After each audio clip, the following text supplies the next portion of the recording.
تو اس کا کریڈٹ ذوالفقار علی بھٹو سمیت ان تمام سیاستدانوں کو جاتا ہے جنہوں نے 1973 کے آئین کو بنایا. مگر اب یہ کہنا ہے کہ 1973 کے افتخار آئین صاحب آج بلاول بھٹو زرداری جو ان کے نواسے ہیں، خدا بخش میں انہوں نے فیڈرل گورنمنٹ کو کیسے نشانہ بنایا ہے اور بلکہ تنقید کا نشانہ بنایا ہے. کہا ہے کہ میاں نواز شریف صاحب اور ان کی جو ٹیم ہے وہ سینٹرک ہو گئی ہیں، پنجاب سینٹرک ہو گئی ہیں. مفتاح اسماعیل سے ان کا میں رسپانس چاہوں گی، مگر سب سے پہلے ہم آپ کو دکھا دیں کہ آج بلاول بھٹو زرداری نے خدا بخش میں کہا کیا. ان کو قومی سلامتی کی نہیں بلکہ پاناما کی پریشانی ہے، اس لیے ان حکمرانوں سے خیر کی امید مت رکھو. میاں صاحب سن لے،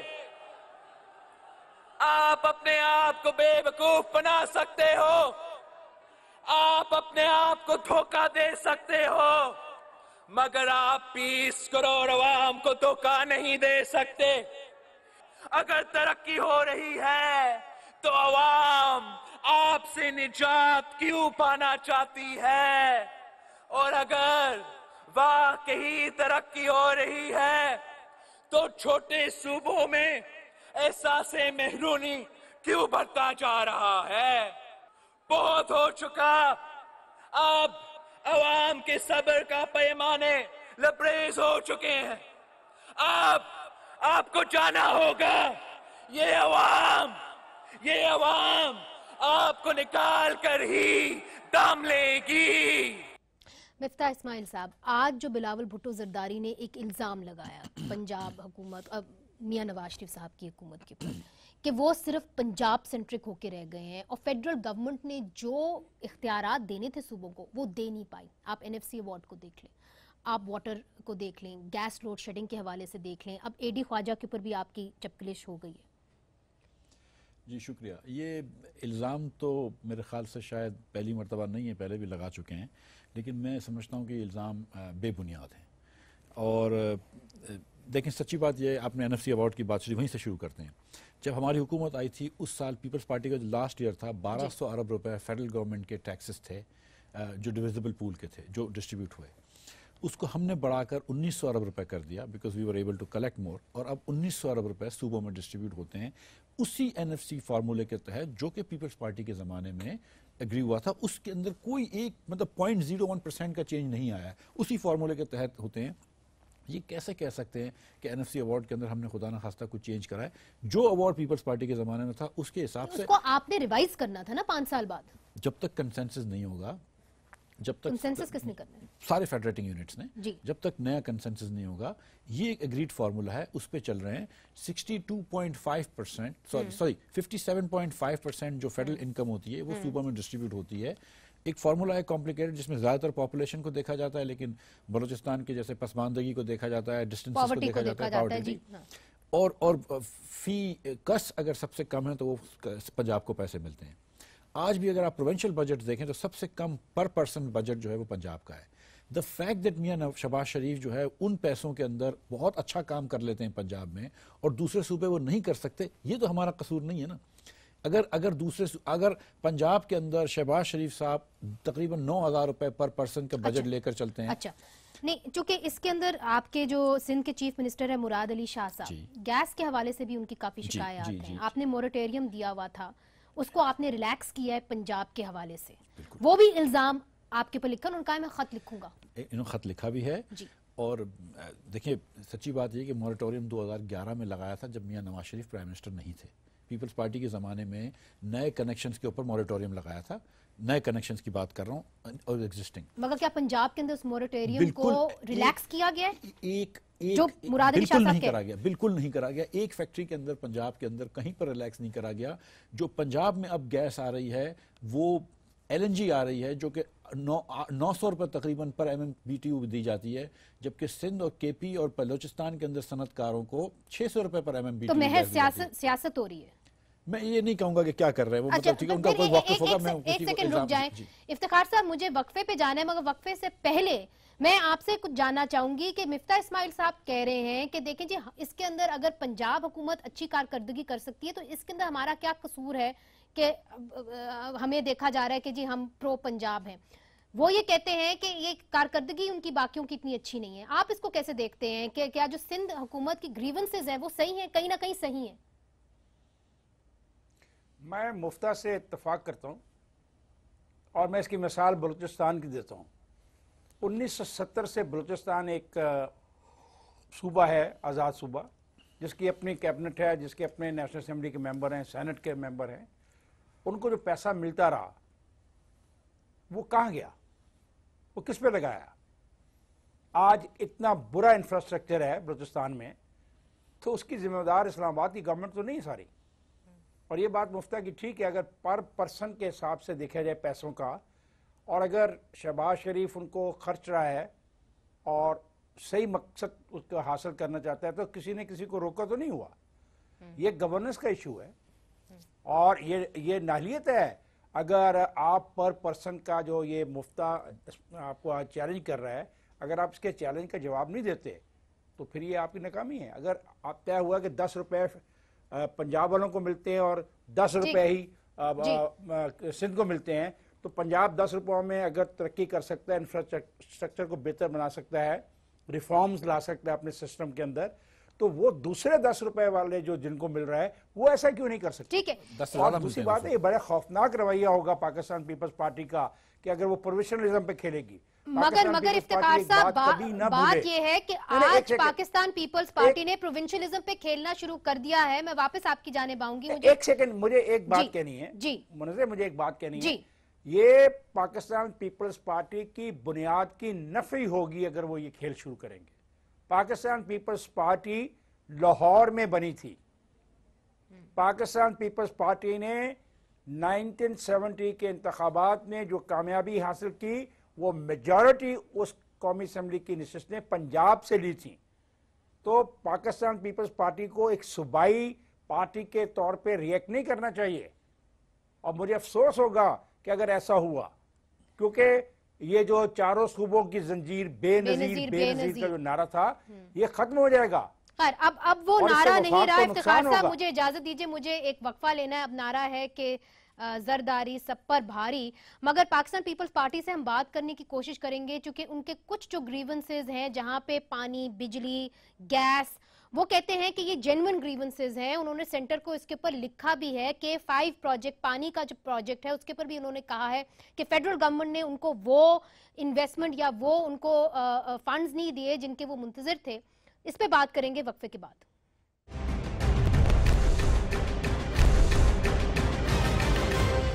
ویلکم بیک ناظرین. افتخار صاحب آپ کی جانب آؤں گی. سب سے پہلے آپ کیا سمجھتے ہیں کہ جو پیپلز پارٹی نے اب ایک سلوگن اٹھا لیا ہے کہ جی ہمارے ساتھ زیادتی ہو رہی ہے، چھوٹے صوبوں کے ساتھ زیادتی ہو رہی ہے اور P M L A N کر رہی ہے، کیا یہ ان کے مستقبل کا الیکشن سلوگن ہو سکتا ہے اور اس کے اوپر ان کو کیا ووٹ مل سکتے ہیں؟